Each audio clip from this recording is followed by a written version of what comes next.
Yeah, talking about Ghana, you know, Mm-hmm. my first trip to Africa was in 1972. You know, I went there with a dance troupe, you know, African dance troupe, and we went to perform with the dance company of Ghana, of National Dance Company of Ghana, Nigeria, Benin, you know, Togo, and it was very interesting being like in the cafeteria in the Commons that summer and seeing that, you know, here I am a vegetarian, you know, 3 years vegetarian, and I'm in Africa trying to figure out what I'm going to eat. But being in that Commons, in that cafeteria, they put one little piece of chicken or, you know, meat, whatever it is, they put one little piece of flesh on your plate and there's no more being served. And everything else was smorgasbord style. The salad, the jollof rice, and the peanut stew, everything. So to see how little meat, even back then, we were still eating at our home base in Africa. And to see how it has been exploded right now, we are like really, really high on the hog now. Still, you know, they come back at you. You know, they come back at you, and us, you know, not being self-reliant based on our agriculture and all these things.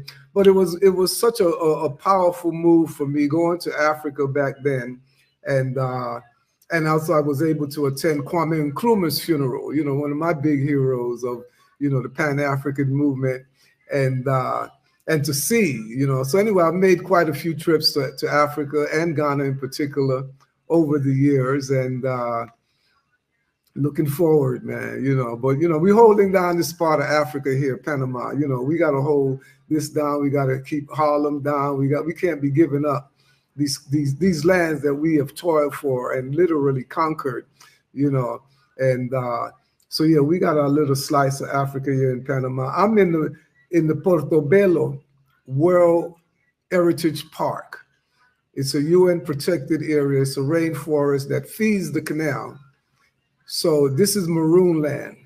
This is where our ancestors ran through these parks, you know, 300 years ago, you know, beating the gangster, you know, at their game, you know, staying away from slavery. And so there's a big history that is still unfolding here in Panama. And that's why I chose this part of Panama. I'm actually just 30 minutes from where I was born, you know. But we have a lot going on. I recently connected with the National Business League. You know, it's an organization that was formed by Booker T. Washington, you know, 123 years ago. So that, you know, so these brothers are coming here to Panama now, you know, looking to invest. Like, yo, man, we saw you online and we want to invest in the community. We want to link up with you guys, you know, because y'all got a whole bunch of resources there. So a whole bunch of African-American investors been coming down. And as a matter of fact, Panama is the #1 relocation destination for African-Americans in this world, even more than Ghana. You know, we're right here, we're right next door, and African-Americans are coming in here, and we putting our pocketbook on the table, looking to buy land, looking to get into the production. Just what I've been doing. I've been paving the way here now for a few years, because, you know, what I do is a magnet. This food is a magnet. So this is a good place for us to come and invest here and really ship our own damn coconuts to the US, you know. Yeah, pick from our own farm, you know, even possibly ship it on the Black Star Liner one day. It was a big conference here last year. You know, a group of our people came looking to revive the Black Star Liner and had that conference here, you know, that Back to Africa ship that Garvey had us invest in. And, but yeah, we're not missing a beat. You know, today's generations, we're on it. We're on it. So forget all the down negative things that we may hear in the media or from each other or whatever, wherever it comes from.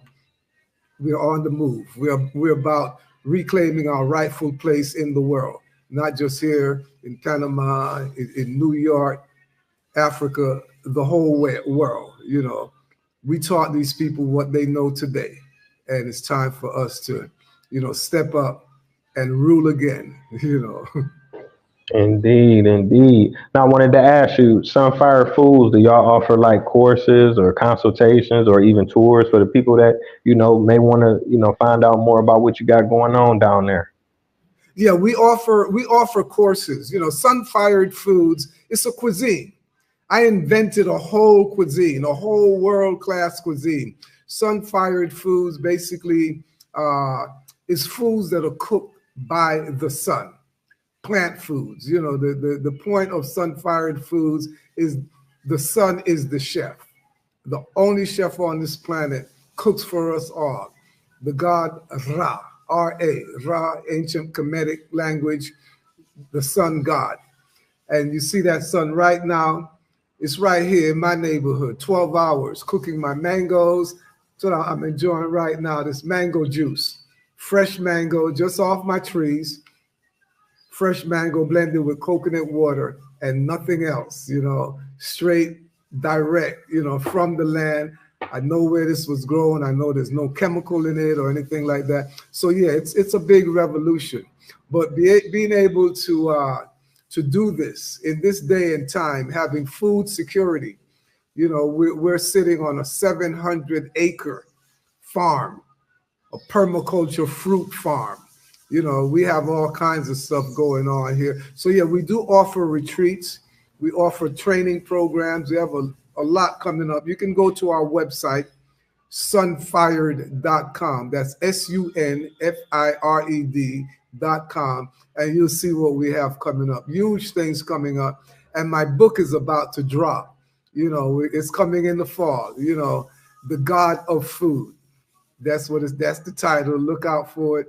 So it's a complete plant food cuisine that is not cooked as you know it by stoves, ovens, uh, microwave, strictly cooked by the sun. Because our ideal food is actually sunshine.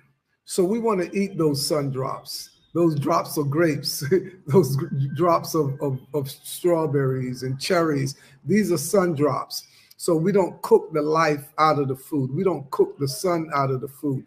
We don't remove the moisture from the food and just discard it, let it go up into the ether.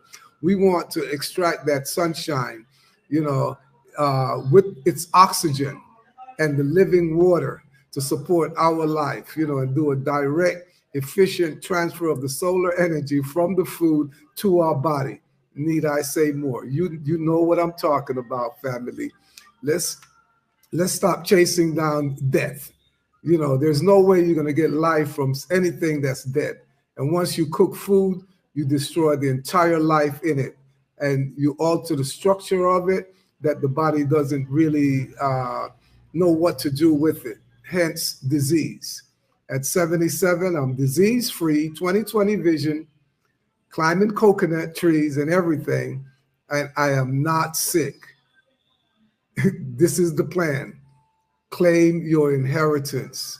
Robust health and being sick is not part of living. So let's come home, come back home to life, and let's enjoy, you know, these foods. So as I always say, you know, I stick it sharp and clear. It's not the food in your life, but the life in your food that nourishes. Please stop trying to get life from death. You know, you want living foods for living people.